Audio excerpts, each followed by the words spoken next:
Magandang hapon po sa lahat. Narito po tayo sa Barangay Alupay, sakop ng bayan ng Sampaloc, lalawigan ng Quezon.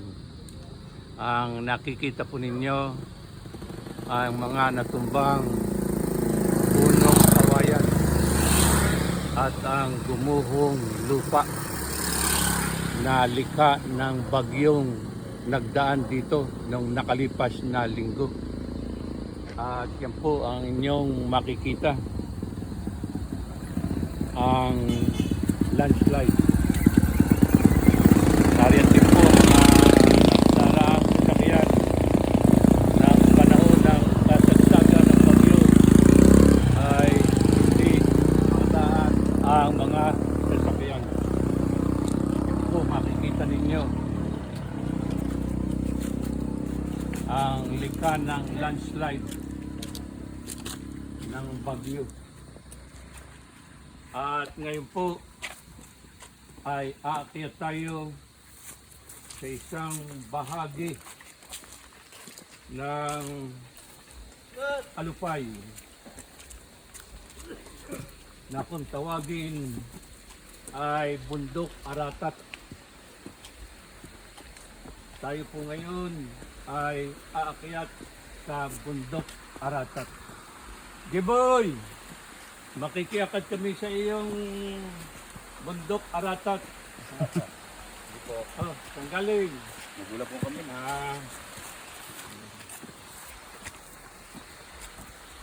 At aakyat na po tayo ngayon sa Bundok Aratat. Mabuti na lamang po at tag-init ngayon. Puminit na ang panahon. Mahirap umakyat sa Bundok Aratat. Yan po ang aking bodyguard, si Vlog.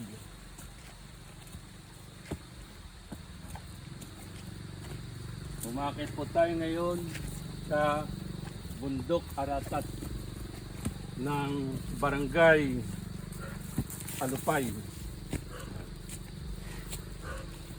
Mapapansin niyo po ang mga punong niyog.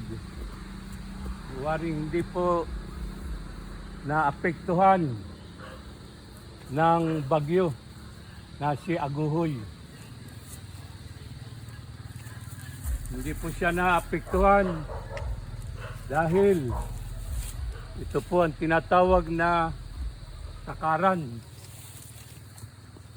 Kapag sinabi pong takaran, mga mababa pa ang niyog, ang puno ng niyog.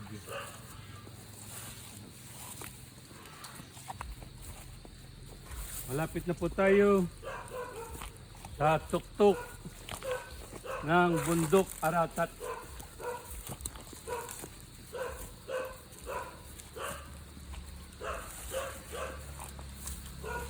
Ayan po. Narito na po tayo sa Bundok Aratat.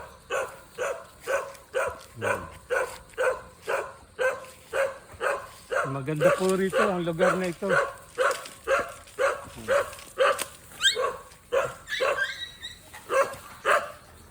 Yan po ang hamakan ni Giboy.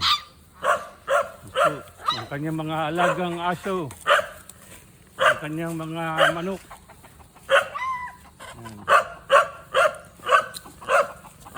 Parang paraiso po itong lugar ni Giboy. Kunan mo rin nga yung ano, ang pabo ni Giboy.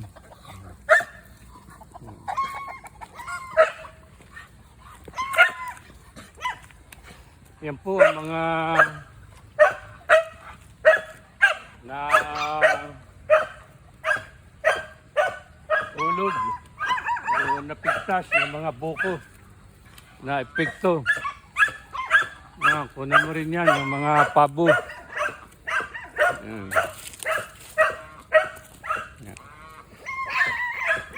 At dito rin po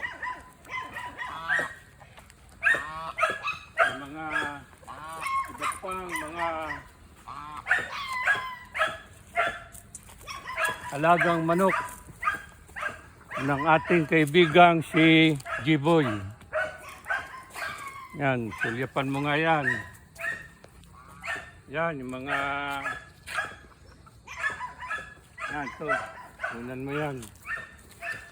Yan. Yan po. Naglalapitan. Naglalapitan po ang mga manok ni G-Boy. Mga ilang panahon na manlalaban na yan. Pwede nang ilaban sa mga derby. Matataas po ang uri ng manok ni G-Boy. At dito po naman tayo dadako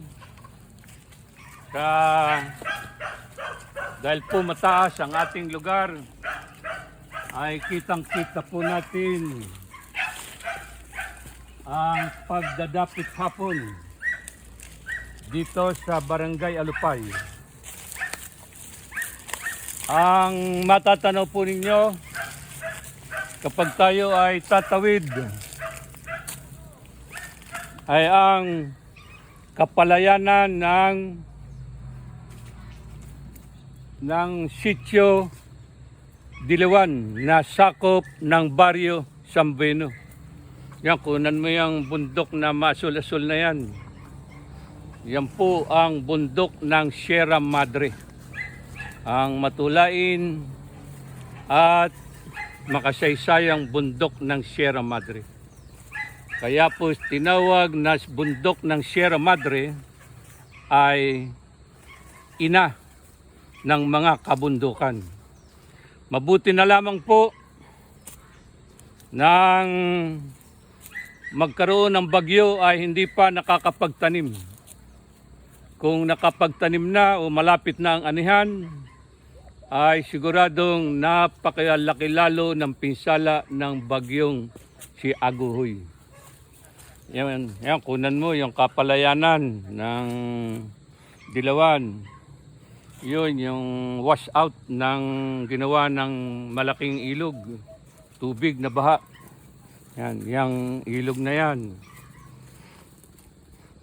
At dito po, dadako tayo sa isa pang bahagi ng bundok Aratat.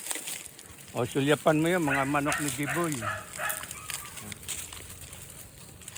Nakakatuwa itong lugar ni G-Boy.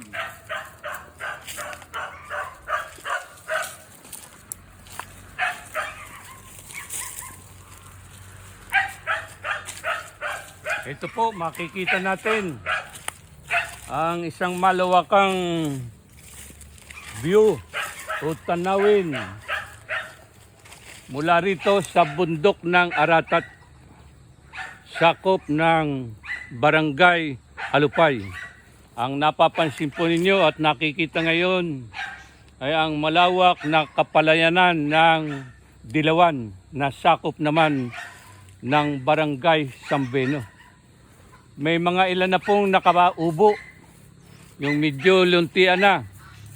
Yung pong mga brown pa, mga ilang araw, tataniman na rin po siguro yun. Yan, kunan mo, malayoon na yun. Yan. Ang naganap po na bagyo ay may malaking kaugnayan nung ako ay nasa lungsod pa ng Maynila. Kapag ako ay nagtutungo sa Manila Science High School, diyan sa top. Kapag ako ay nautusan ng aking department head, ang aking unang nabubulwagan ay ang boarding hall. At mayroon pong isang malaking nakasulat doon. The greatest revolution of the future is the revolt of nature against mankind. Sinasabi po ang isang pinakamatinding revolusyon na darating sa panahon ay ang revolusyon o paghimagsik ng kalikasan laban sa sangkatauhan.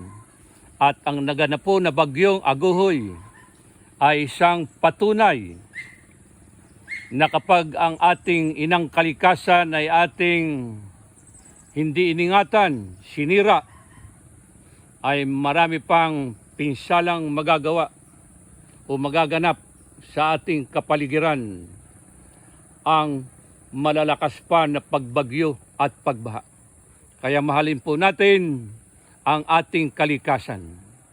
Kapag hindi natin minahal, ay marami pang trahedya na magagawa ang kalikasan laban sa sangkatauhan. Salamat po sa hapong ito. Pagpapala po sa inyong lahat.